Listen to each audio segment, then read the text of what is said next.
Hello everyone. मैं Alok Utpal, faculty of commerce, degree college Jagannathpur. हम लोग प्रीवियस क्लास में चर्चा कर रहे थे method of calculating national income. National income को हम किस किस मेथड से कैलकुलेट करते हैं, जिसमें हम लोग देख रहे थे उसमें 3 मेथड से नेशनल इनकम को कैलकुलेट किया जाता है। फर्स्ट मेथड है आपका value added method, second method है इनकम मेथड और थर्ड है आपका एक्सपेंडिचर मेथड।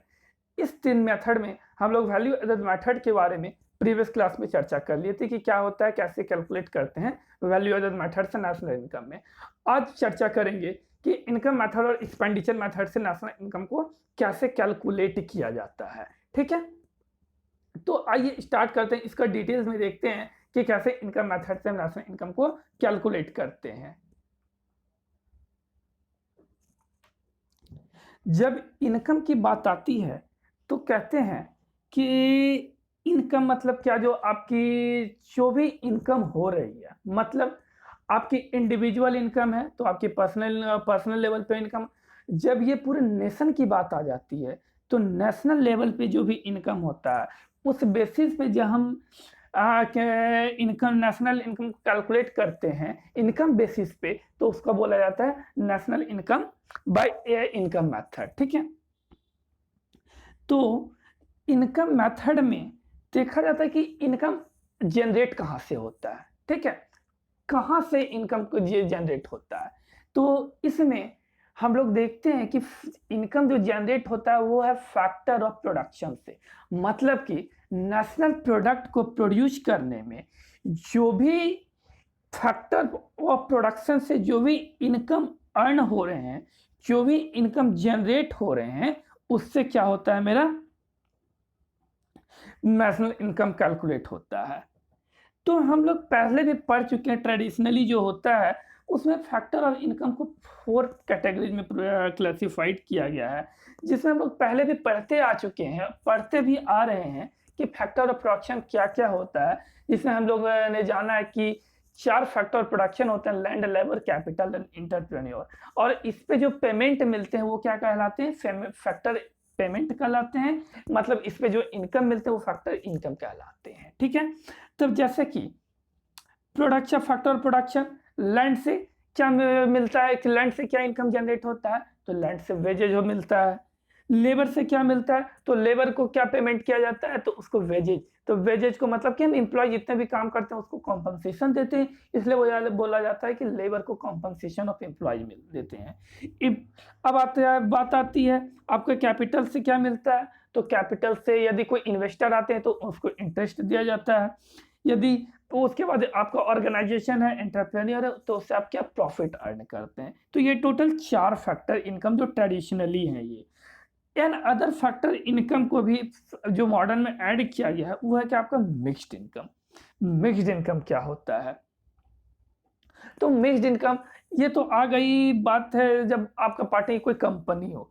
यदि आपका सोल प्रोप्राइटरशिप है या फिर आपका कोई प्रोफेशन है, तो उससे भी जो इनकम जनरेट होते हैं उस इनकम को क्या कहते हैं, मिक्स्ड इनकम कहा जाता है। ठीक है, आपका ये नीचे एक्सप्लेन किया गया है।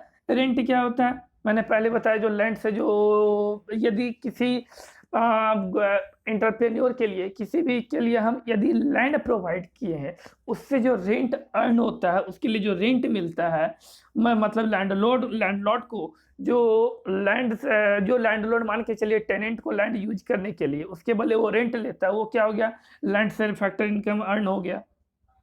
उसी तरह यदि कोई एम्प्लॉय वहाँ पे अपना काम करता है तो उसके बदले उसको रेम्यूनरेशन मिलता है, तो कॉम्पनसेशन ऑफ एम्प्लॉयज हो गया।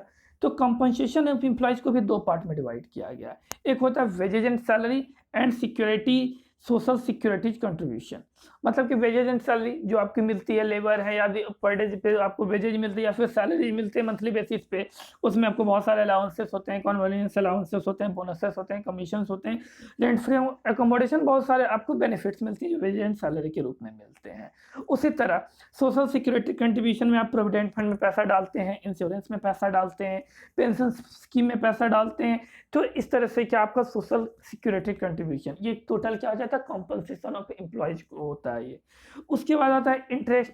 तो इंटरेस्ट जो भी प्रोडक्शन के लिए जो भी मनी बोरोड किए जाते हैं बाहर से, उसके बदले क्या उसको देना पड़ता है, तो उसको इंटरेस्ट देना पड़ता है, ठीक है? तो उस रुपए इसके रूप में उसको इंटरेस्ट देते हैं, तो इंटरेस्ट अर्न क्या चीज़ से होता है, तो कैपिटल से इंटरेस्ट अर्न होता है।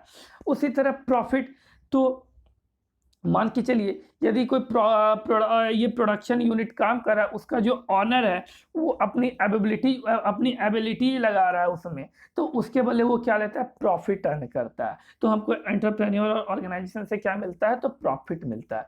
ये टोटल तो 4 फैक्टर इनकम हो गए। उसके बाद एक लास्ट आ जाता है मिक्स्ड इनकम।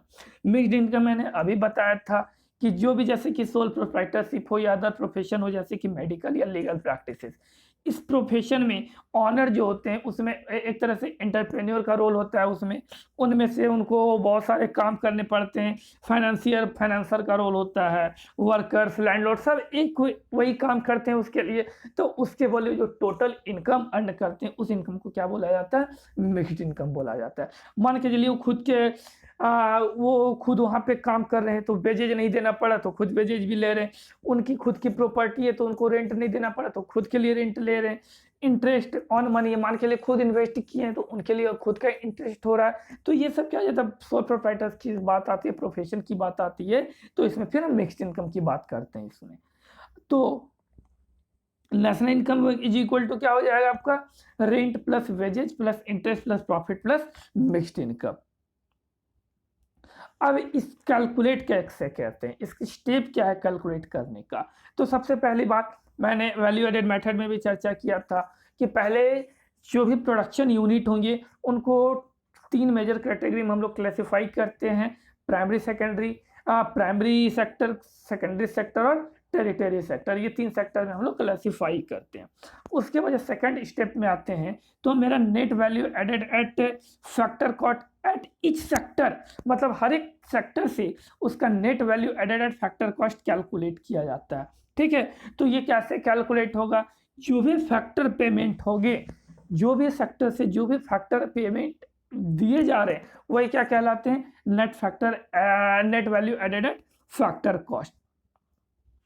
जब इस total net value added at factor cost को टोटल इंडस्ट्री सेक्टर से जो भी इकोनॉमी में टोटल इंडस्ट्री सेक्टर का जो अपना अपना net value added at factor cost है, सबका सम ले लेते हैं, तो ये क्या बन जाता है, net domestic product at factor cost, NDP at factor cost.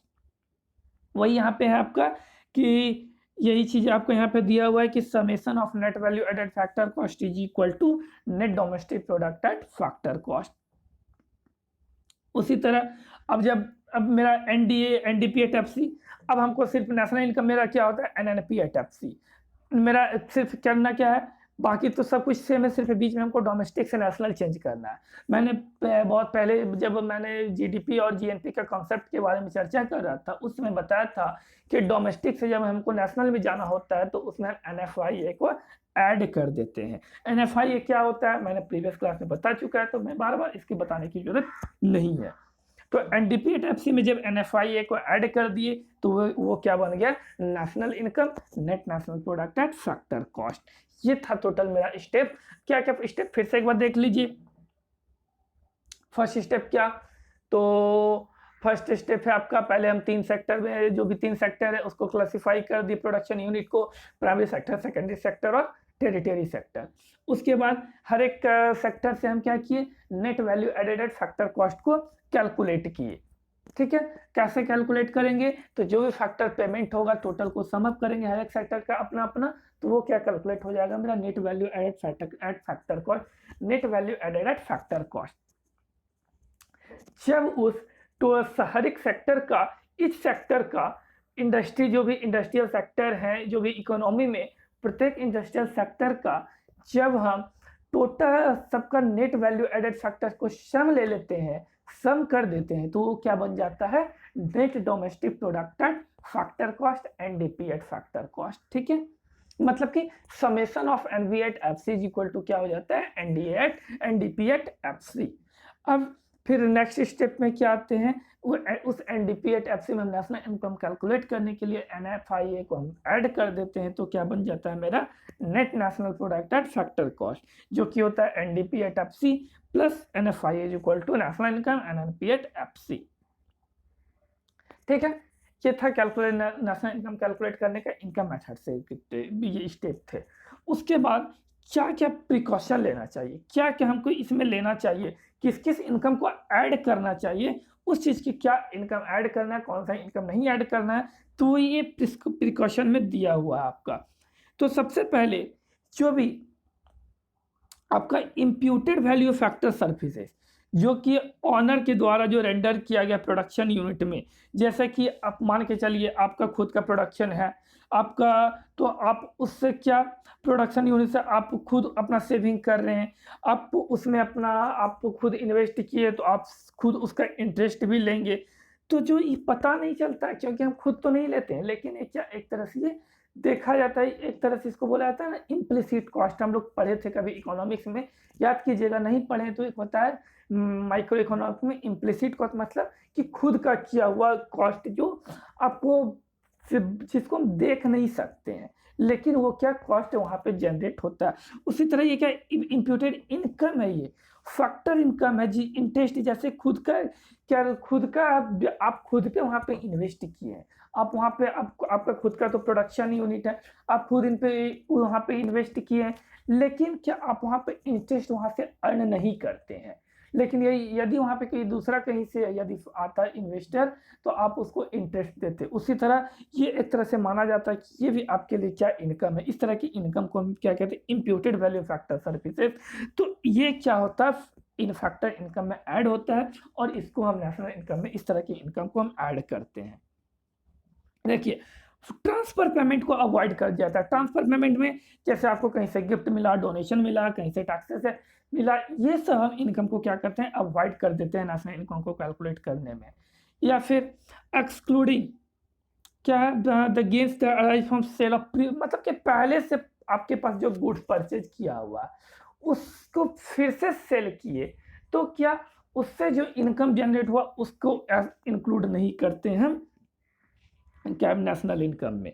उसके बाद क्या, फिर यदि कोई फाइनेंशियल एसेट्स है जैसे कि शेयर और डिवेंचर, उससे जो भी इनकम जनरेट होता है उसको हम ऐड नहीं करते, क्योंकि ये फैक्टर ये production of goods and services में इन्वॉल्व नहीं होता है, ये उससे रिलेटेड नहीं होता है, इसलिए इसको हम इसमें ऐड नहीं करते हैं। ठीक है, तो ये था मेरा पूरा प्रिकॉशन ऑफ फैक्टर इनकम। ये प्रिकॉशन क्या था, नेशनल इनकम को इनकम मेथड में क्या-क्या प्रिकॉशन लेना चाहिए। तो क्या-क्या था, पहला इम्प्यूटेड वैल्यू ऑफ सब फैक्टर सर्विसेज को ऐड करते हैं, दूसरा ट्रांसफर पेमेंट को अवॉइड करते हैं, तीसरा sales of pre owned goods को एक्सक्लूड करते हैं और चौथा फाइनेंशियल एसेट्स का जो भी सेल से जो अराइज हो रहा है उसको हम एक्सक्लूड कर देते हैं। ठीक है, अब जो नेक्स्ट मेथड आता है उसको बोलते हैं फाइनल एक्सपेंडिचर मेथड या फिर एक्सपेंडिचर मेथड। ठीक है, तो अब एक्सपेंडिचर मेथड से हम नेशनल इनकम को कैसे कैलकुलेट करते हैं, तो इस जब हम एक्सपेंडिचर के बेसिस पे जब नेशनल इनकम को कैलकुलेट किया जाता है तो इसमें हम जस्ट अपोजिट करते हैं। इसमें जो भी नेशन में एक्सपेंडिचर हो रहा है, जो भी खर्च हो रहे हैं, उसके बेसिस पे हम नेशनल इनकम कैलकुलेट करते हैं। ठीक है, मतलब कि जो भी final goods and services produce होगा उस पे जो भी फाइनल एक्सपेंडिचर मेरा यूज हुआ वो मेजर करते हैं हम इसमें नेशनल इनकम को कैलकुलेट करने के लिए। ठीक है, तो अब देखिए क्या है, तो दिस एक्सपेंडिचर ये कंजप्शन एक्सपेंडिचर हो सकते हैं और इन्वेस्टमेंट एक्सपेंडिचर होते हैं। ये जो जस्ट अपोजिट वैल्यू मैंने अभी जस्ट अपोजिट होते हैं वैल्यू एडेड मेथड की। ठीक है, जब इसको हम कैलकुलेट करते हैं तो पहले फाइनल एक्सपेंडिचर मेथड को हम दो एक्सपेंडिचर में डिवाइड कर देते हैं। एक होता है आपका कंजप्शन एक्सपेंडिचर और दूसरा होता है इन्वेस्टमेंट एक्सपेंडिचर। ठीक है, अब ये कंजप्शन एक्सपेंडिचर क्या होता है, तो कंजप्शन एक्सपेंडिचर को भी हम लोग टोटल दो तरीके में, दो पार्ट में हम लोग डिवाइड करते हैं। एक होता है आपका, एक हो जाता है आपका प्राइवेट कंजप्शन एक्सपेंडिचर और दूसरा हो जाता है आपका गवर्नमेंट फाइनल कंजप्शन एक्सपेंडिचर। दोनों का मतलब क्या है, पहले तो कंजप्शन एक्सपेंडिचर क्या है, मतलब कि जो भी फाइनल गुड्स एंड सर्विसेज हैं उसको जो कंज्यूम करने में, उसका कंजप्शन में जो भी खर्च आ रहा है, जो भी एक्सपेंडिचर हो रहा है, वो क्या होता है? कंजप्शन एक्सपेंडिचर होता है। तो उसके बाद बात आती है तो प्राइवेट फाइनल कंजप्शन एक्सपेंडिचर क्या है? जो प्राइवेट पर्पस के लिए जो भी एक्सपेंडिचर खर्च हो रहा है, मतलब कि जो हाउस होल्ड के द्वारा, हाउस होल्ड मतलब हम आप जो भी है, हम लोग जो प्राइवेट है, अपना जो हाउस होल्ड जो भी एक्सपेंडिचर एक्सपेंड कर रहा है, उस हाउस होल्ड एक्सपेंडिचर को क्या बोला जाता है? Private final consumption expenditure. इसी को बोलते हैं house hold final consumption expenditure भी कहते हैं। ठीक है। उसके बाद आपका गवर्नमेंट फाइनल कंजप्शन एक्सपेंडिचर क्या है? तो जो गवर्नमेंट कंजप्शन पे जो भी खर्च करती है, उस एक्सपेंडिचर को क्या बोला जाता है? Government final consumption expenditure. उसमें जैसे कि वो सिटीजन को free goods and services provide करती है, तो जो सिटीजन को goods and services free provide करेगी, वो एक्सपेंडिचर कौन देगी? गवर्नमेंट देगी। तो उसका जो खर्च क्या हो, उस हम एक्सपेंडिचर को क्या कहते हैं? Government final consumption expenditure. अब गवर्नमेंट फाइनल कंजप्शन एक्सपेंडिचर बराबर क्या होता है? तो value of output minus sales. जो भी वैल्यू ऑफ आउटपुट हुआ और जितना में सेल्स हुआ, जो डिफरेंस बचा वो क्या होता है? एक्सपेंडिचर होता है। ठीक है। तो वैल्यू ऑफ आउटपुट कैलकुलेट कैसे करते हैं? तो जब सेल्स जो गवर्नमेंट के द्वारा जो सेल किया गया, जैसे कि कमोडिटी को सेल्स किए या फिर नॉन कमोडिटी सेल्स हुआ, दोनों को ऐड कर देते तो क्या हो जाता है? गवर्नमेंट का सेल कहलाता है वो। अब सेकंड, पहला तो कंजप्शन एक्सपेंडिचर, अब आते हैं इसमें इन्वेस्टमेंट एक्सपेंडिचर में। ये इन्वेस्टमेंट एक्सपेंडिचर क्या होता है? जो कैपिटल फॉर्मेशन के लिए जो भी एक्सपेंडिचर इन्वॉल्व होते हैं, उस तरह के एक्सपेंडिचर को इन्वेस्टमेंट एक्सपेंडिचर कहा जाता है, और इसको ग्रॉस डोमेस्टिक कैपिटल फॉर्मेशन कहते हैं। देखिए, अब ग्रॉस डोमेस्टिक कैपिटल फॉर्मेशन में क्या, तीन तरह के ऐड होते हैं एक्सपेंडिचर। इसमें acquisition of fix capital assets, fix capital assets में जो भी खर्च हो रहे हैं, उस तरह के वो एक्सपेंडिचर आते हैं। चेंज इन स्टॉक, स्टॉक में मतलब चेंज इन स्टॉक मतलब कि क्या, उसमें जैसे कि स्टॉक ऑफ रॉ मटेरियल हो जाता है, सेमी फिनिश गुड्स का स्टॉक हो जाता है, या फिर फिनिश गुड्स का स्टॉक हो जाता है। उसमें जो भी हो रहा है, ये सब क्या कहलाते हैं? ग्रॉस डोमेस्टिक कैपिटल फॉर्मेशन है ये सब। या फिर नेट एक्विजिशन ऑफ वैल्यूएबल, मतलब कि नेट वैल्यू क्या होता है? Acquisition of valuable minus disposable value, मतलब जितना एक्वायर्ड किए हैं वैल्यूएबल, और जितना उसका डिस्पोज हुआ, मतलब जितना यूज हो चुका, वो दोनों का क्या होता है? Net acquisition of valuable. ये वैल्यूएबल क्या हो सकते हैं? जैसे कि प्रेशियस स्टोन्स हो सकते हैं, मेटल्स हो सकते हैं, ज्वेलरी हो सकते हैं। इस टाइप को आइटम को क्या कहते हैं? वैल्यूएबल कहते हैं। तो ये सब पे जो एक्सपेंडिचर है, ये सब कहलाती है, ये सब कंपोनेंट्स है किसके? ग्रॉस डोमेस्टिक कैपिटल फॉर्मेशन के। मतलब कि क्या जो भी ग्रॉस डोमेस्टिक जो कैपिटल फॉर्मेशन हो रहे हैं डोमेस्टिक लेवल पे, उसके ये सब कंपोनेंट, मतलब यहाँ से कैपिटल फॉर्मेशन हो सकते हैं।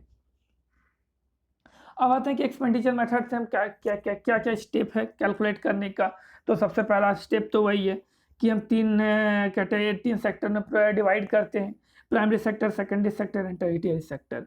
उसके बाद हम फाइनल एक्सपेंडिचर, जो भी अलग अलग एक्सपेंडिचर अलग अलग इंडस्ट्री का है, जैसे कि जैसे private final consumption expenditure, government final consumption expenditure, gross domestic capital formation, ये सबको इंक्लूड करते हैं। और फिर एक्सपेंडिचर इनको नेट एक्सपोर्ट्स पे जो भी एक्सपेंडिचर हो रहा है, उसको भी इंक्लूड करते हैं। नेट एक्सपोर्ट मतलब कि export minus import, net export हो जाता है ये। अब क्या क्या हो गया? चार चीज ऐड किए: private final consumption expenditure, government final consumption expenditure, third gross domestic capital formation, और फोर्थ नेट एक्सपोर्ट। ये चारों को जब हम सम करते हैं तो क्या मेरा निकल जाता है? Gross domestic product at market price. ये क्या निकल गया?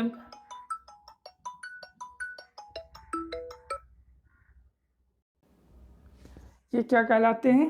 तो gross domestic capital, gross domestic GDP at market price पे ये मेरा टोटल को जब पीएफसी, जीएफसी, जीडीसीएफ और नेट एक्सपोर्ट को टोटल को सम करते हैं तो क्या मेरा निकल जाता है? Gross domestic product at market price. अब gross domestic product at market हमको तो क्या निकलना रहता है? पहले तो हमको मार्केट प्राइस को चेंज करना पड़ेगा। ग्रॉस को नेट में चेंज करना पड़ेगा, डोमेस्टिक को नेशनल में चेंज करना पड़ेगा, और मार्केट प्राइस को हमको नेट एंड डायरेक्ट टैक्स में चेंज करना, ये मार्केट प्राइस को फैक्टर कॉस्ट में चेंज करना पड़ेगा। तो पहले तो हम एनडीपी एट एफसी निकालेंगे, तो जीडीपी एट एमपी से तो हमको क्या करना है, ग्रॉस से नेट आना है। ग्रॉस से नेट आने के लिए हम डेप्रिसिएशन को पहले लेस करेंगे, उसके बाद फिर क्या, मार्केट प्राइस से फैक्टर कॉस्ट आने के लिए हम माइनस नेट इनडायरेक्ट टैक्स को लेस करेंगे। तो मेरा क्या निकल जाएगा यहाँ पे, एनडीपी एट एफसी। यहाँ पे देखिए जीडीपी एंड में क्या लेस किया, कंजप्शन ऑफ फिक्स कैपिटल मतलब कि डेप्रिसिएशन होता है, और उसके बाद नेट इनडायरेक्ट टैक्स, ये दोनों को लेस किए तो मेरा क्या निकल गया, एनडीपी एट एफसी निकल गया। अब जब एनडीपी एट एफसी निकल जाता है, उसमें हम जब एनएफआई ऐड कर दे तो क्या निकल जाता है मेरा, एनएनपी एट एफसी। ये मेरा टोटल क्या निकल गया, net national product at factor cost मतलब कि नेशनल इनकम निकल गया। देखिए फिर से एक बार कैसे स्टेप क्या याद कर दी।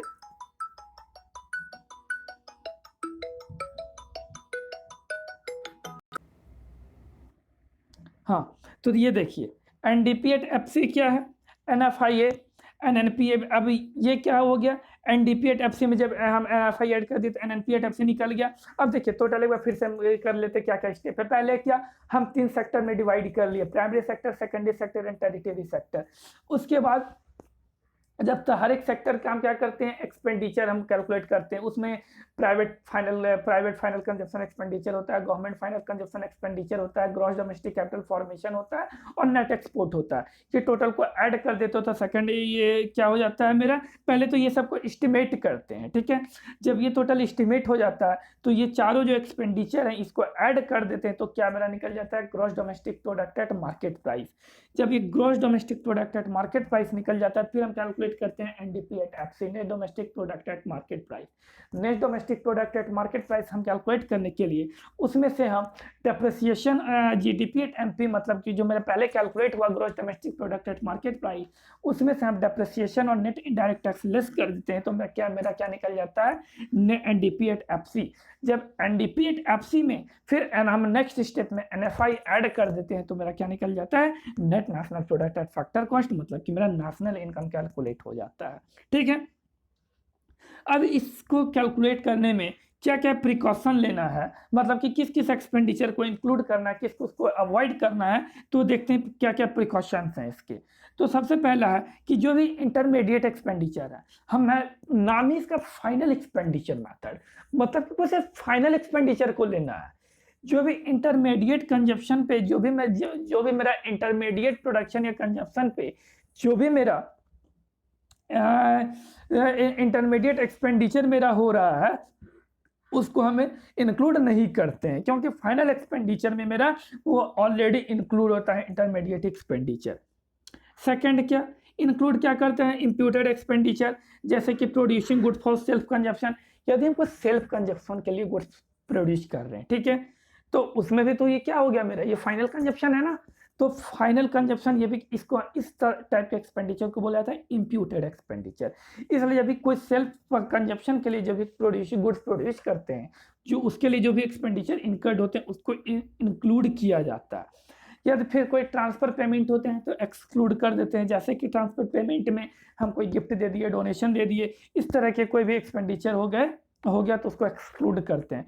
या फिर कोई फाइनेंशियल एसेट्स हैं उसको परचेज करने में जो भी एक्सपेंडिचर आया, जैसे कि शेयर और डिवेंचर, उसको हम एक्सक्लूड कर देते हैं।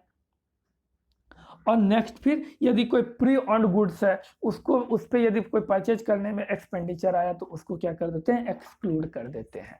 क्या क्या प्रिकॉशंस है ध्यान दीजिए, क्या क्या इंक्लूड करना है क्या क्या नहीं। सबसे पहले इंटरमीडिएट एक्सपेंडिचर को एक्सक्लूड करना है। दूसरा क्या, यदि सेल्फ कंजप्शन के लिए यदि कोई गुड्स प्रोडक्शन करे उससे एक्सपेंडिचर हो रहा है, मतलब कि इंप्यूटेड एक्सपेंडिचर को इंक्लूड करना है। उसके बाद क्या, ट्रांसफर पेमेंट को एक्सक्लूड करना है। उसके बाद फाइनेंशियल एसेट्स पे जो भी एक्सपेंडिचर इनकर्ड हो रहे हैं इसको एक्सक्लूड करना है। उसके बाद प्री ऑन्ड गुड्स हैं उस पर जो भी एक्सपेंडिचर इनकर्ड हो रहे हैं उसको एक्सक्लूड करना है। ये था टोटल पूरा फाइनल एक्सपेंडिचर मेथड का कैलकुलेशन, कैसे हम नेशनल इनकम को कैलकुलेट करते हैं। तो टोटल हम लोग ने पढ़ा जो नेशनल इनकम कैलकुलेट करने का 3 तरीका होता है। 3 तरीका में पहला होता है वैल्यू एडेड मेथड, दूसरा होता है इनकम मेथड और तीसरा होता है क्या, final expenditure method. Value added method के बारे में मैंने प्रीवियस क्लास में चर्चा किया था, आज मैंने इनकम और एक्सपेंडिचर मेथड के बारे में बताया। ठीक है, उम्मीद है आप लोग को समझ में आया होगा। इसका नोट्स मेरे डिस्क्रिप्शन में मिल जाएगा बॉक्स में, आप वहां से इसको डाउनलोड कर सकते हैं। आज के लिए इतना है, फिर नेक्स्ट वीडियो में एक नया टॉपिक लेकर हाजिर होंगे। ठीक है, आज के लिए बस इतना है। थैंक यू, धन्यवाद।